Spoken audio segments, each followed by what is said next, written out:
గురువుగారు తదుపరి రాశి చూసుకున్నట్లయితే రుచికం రాశి. సో, ఈ రుచిక రాశి వారి జాతకరీత్యా ప్రభావం చూసుకున్నట్లయితే ఈ 2024 సంవత్సరంలో సో, వారికి ఏ విధంగా ఉండబోతుంది అంటారు? చాలా చక్కని ప్రశ్న వేశారమ్మా. ముందుగా శ్రీ మహాగణపతి దేవతాభ్యో నమః. చూసే వీక్షకులందరికీ నమస్కారం. వృశ్చిక రాశి వారికి వారు అనుకున్నటువంటి కార్యసిద్ధికి, ఎందుకంటే కొద్దిగా దేహ దోషం అనేది మనకు కనపడతా ఉంది.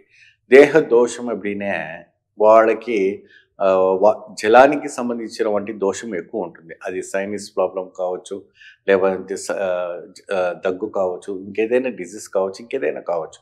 సో ఆ దోషాలన్నీ కూడా తొలగిపోవాలి, అవన్నీ కూడాను ఇది పోవాలంటే కొన్ని సాధనలు, కొన్ని పూజలు. వీళ్ళకి ఏంటంటే ఎక్కువ శాతము దేవి లలిత పారాయణము, దేవి సౌందర్య లహరి, దేవి ఖడ్గమాల, ఇంకొకటి అంటే ఇవన్నీ కూడా చేయటం వల్ల మంచి వైబ్రేషన్స్ రావటం, చేయటం వల్ల మంచి లభిస్తుంది. ఒకటి ఏంటంటే వీళ్ళకి కుజుడు ఉచ్చస్థానము, మరి బుధుడు నీచస్థానము, శుక్రుడు మధ్యస్థానము మరి ఉండటం వలన కొద్దిగా ఏదైనా కూడా వాళ్ళు తట్టుకోలేరు కొన్ని విషయాల్లో. సో ఎంత సైలెంట్గా ఉండాలన్నా, ఎంత ఉండాలన్నా, ఎవరైనా ఏదైనా అన్నా కూడా వీళ్ళు తట్టుకోలేని తత్వం ఉంటుంది. ఎందుకంటే వృశ్చిక రాశి వారి గుణాలు వేరుగా ఉంటుంది. ఎందుకంటే అది ఎలా అయితే కుర్తూ మంటలు ఇస్తుందో, వాళ్ళు ఇతరులని హర్ట్ చేస్తే కూడా అదే విధానంగా ఉంటుంది. కాబట్టి వాళ్ళకి శత్రువులు అనేది ఎక్కువ ఉంటుంటారు. ఆ శత్రు దోష నివారణ కలగాలన్నప్పుడు ప్రత్యేకమైనటువంటి పరిహారం చేసుకోవడం, ప్రత్యేకమైనటువంటి ఒక శాంతి చేసుకోవడం, ప్రత్యేకమైనటువంటి పూజలు చేసుకోవడం వల్ల అద్భుత ఫలితం రావటం అనేది జరుగుతూ ఉంటుంది. వృశ్చిక రాశి వారికి 2024వ సంవత్సరం నాడు అతీతమైనటువంటి ఫలితం రాబోతుంది. అతీతమైనటువంటి ఫలితం రాబోతుంది. ఆ ఫలితం ఎప్పుడైనా వాళ్ళు ఊహించలేని తత్వంగా, అంటే ధన రూపంగా కావచ్చు, ఐశ్వర్య రూపంగా కావచ్చు, ఇంకేదైనా రూపంగా కావచ్చు, వాళ్ళకి కొద్దిగా అనుకూలంగా ఉండేటట్టుగా జరుగుతుంది. పిల్లల పట్ల టెన్షన్స్ బాగుంటాయి, ఎడ్యుకేషన్స్ పరంగా. సో ఏదైనా కూడా ఎలా వాళ్ళకి ఇప్పుడు నెక్స్ట్ ఎట్లా అనేది బాగా టెన్షన్స్ పడుతూ ఉంటారు. భయపడే విషయం ఏం లేదు.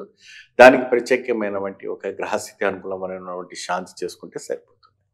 సో గురువుగారు, అదేవిధంగా చూసుకున్నట్లయితే ఏంటంటే ఈ రుచిక రాశి వారికి వచ్చేసి ఏంటంటే దాంపత్య జీవితంలో కానీ, దంపతుల మధ్య, లేదంటే ప్రేమికుల మధ్య, ఉద్యోగస్తులకు, సో వీరికి ఏ విధంగా ఉండబోతుంది 2024 అనేది? ముఖ్యంగా వాస్తవానికి దాంపత్యంలో అన్యోన్యతము పెరుగుతుంది.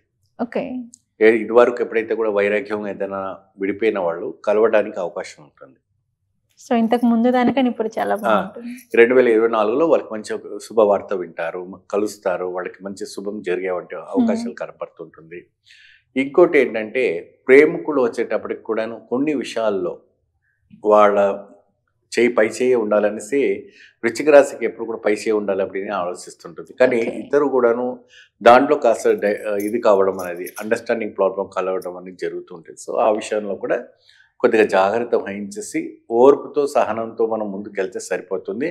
ప్రత్యేకమైనటువంటి ఆలయ దర్శనం, వీళ్ళు ఏంటంటే ఆంజనేయ స్వామి ఆలయ దర్శనం చేసుకోవడము, అమావాస్య రోజున ప్రత్యేకంగా వడమాల వేసి పూజ చేస్తే వీళ్ళకి జీవితంలో మంచి మార్పు ఉంటుంది.